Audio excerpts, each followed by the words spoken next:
مدینہ کا بازار تھا، گرمی کی شدت اتنی زیادہ تھی کہ لوگ نڈال ہو رہے تھے۔ ایک تاجر اپنے ساتھ غلام لیے پریشان کھڑا تھا۔ غلام جو ابھی بچہ تھا وہ بھی دھوپ میں کھڑا پسینہ پسینہ ہو رہا تھا۔ تاجر کا سارا مال اچھے داموں میں بک گیا، بس یہ غلام باقی تھا جسے خریدنے میں کوئی دلچسپی نہیں دکھا رہا تھا۔ تاجر سوچ رہا تھا کہ اس غلام کو خرید کر شاید اس نے گھاٹے کا سودا کیا۔ اس نے تو سوچا تھا کہ اچھا منافع ملے گا، لیکن یہاں تو اصل لاگت ملنا بھی دشوار ہو رہا تھا۔ اس نے سوچ لیا کہ اگر یہ غلام پوری قیمت پر بکا تو اسے بیچ دے گا۔ مدینہ کی ایک لڑکی کی اس غلام پر نظر پڑی۔ اس نے تاجر سے پوچھا، غلام کتنے کے بیچو گے؟ تاجر نے کہا، میں نے اتنے میں لیا اور اتنے ہی کے دوں گا۔ لڑکی نے بچے پر ترس کھاتے ہوئے اسے خرید لیا۔ تاجر نے خدا کا شکر ادا کیا، واپسی کی راہ لی۔ مکے سے ابو حذیفہ مدینہ آئے تو انہیں بھی اس لڑکی کا قصہ معلوم۔ لڑکی کی رحمدلی سے متاثر ہو کر انہوں نے اس سے نکاح کا پیغام بھیجا جو قبول کر لیا گیا۔ یوں واپسی پر وہ لڑکی جس کا نام سبیتہ بنت یعار تھا ان کی بیوی بن کر ان کے ہمراہ آ گئی، اور وہ غلام بھی اپنی مالکن کے ساتھ مکہ پہنچ گیا۔ ابو حذیفہ مکہ آ کر اپنے پرانے دوست عثمان بن عفان سے ملے تو انہیں کچھ بدلہ پایا۔ ان کے رویے میں سرد مہری محسوس کی۔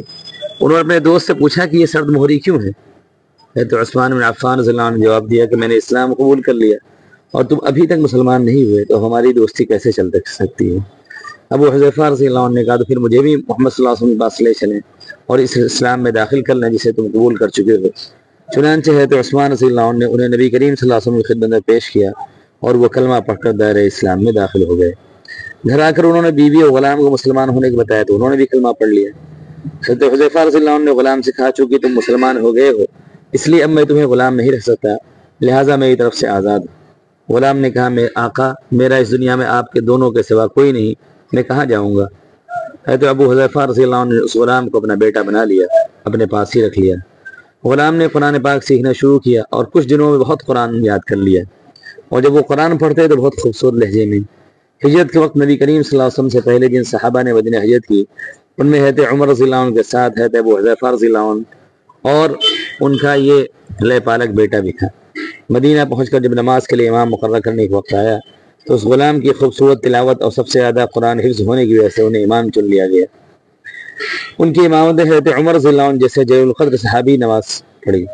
مدینہ کے یہودیوں نے جب انہیں امامت کرواتے دیکھا تو حیران ہو گئے، یہ وہی غلام ہے جسے خریدنے کے لیے کوئی تیار نہ تھا، آج دیکھو کتنی عزت ملی ہوئی ہے۔ اللہ پاک نے انہیں خوشگلو اس قدر بنایا تھا کہ جب آیت قرآنی کی تلاوت کرتے تو لوگوں پر ایک محویت طاری ہو جاتی، راہ گیر ٹھڑک کر سننے لگتے۔ کیا آپ جانتے ہیں کہ خوش صحابی کون تھے؟ ان کا نام حضرت سالم رضی اللہ عنہ تھا، جو سالم مولا ابو حذیفہ رضی اللہ عنہ کے نام سے مشہور تھے۔ انہوں نے جنگ موتا میں جام شہادت نوش کی۔ اللہ تعالیٰ کی ہزاروں رحمتیں ہیں ان پر۔ سیرت النبویہ لابن ہشام اور طبقات کبریٰ ابن سعد۔